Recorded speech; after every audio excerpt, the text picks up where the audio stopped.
Ертеде бір кемпірдің жалғыз сиыры болған екен. Ол сиырын сауып сүтін базарға сатып күнелтіпті. Бір күні кемпірдің сауған сүті азая беріпті. Кемпір мұның себебін еш біле алмайды.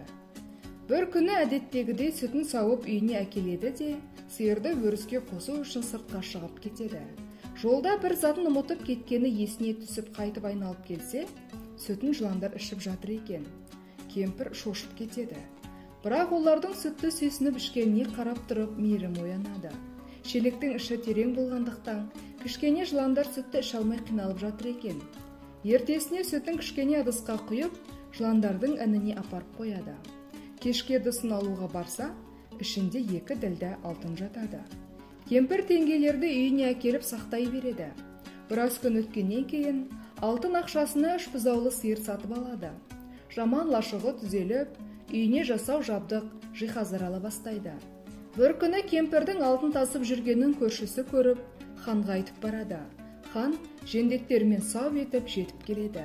Кемпірден: "Алтынды қайдан алып жүрсің? Айт, әйтпесе өлтіремін" деп қорқытады. Кемпір шынын айтады. Хан нөкерлерін ертіп, жыланның ұясын қаза бастайды.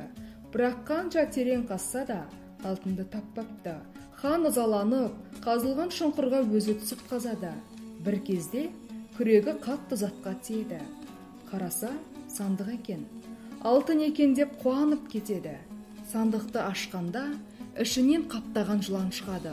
Олар ханды шағып өлтіреді. Нөкерлері бұл жайтты көріп қорқып кетеді. Ханның бір ақылды уәзірі бар екен. Ол жыланда жақсылықты біледі. Жылы-жылы сөйлесең, жылан інінен шығады. Басына ақ құйсаң, алтынды өзі ақ әкеліп беретін еді. Осынша қазған шұңқыр енді көрің айналсын депті де, ханды көніп тастапты. Содан бастап ел арасында үйіңе кірген жыланға ақ құй, алтын береді деген түсінік қалыпты. Себебі табиғатында жылан алтын бар жерде мекен етеді екен. Бойындағы суық денесін алтынның буына жылытып өмір сүреді деседі.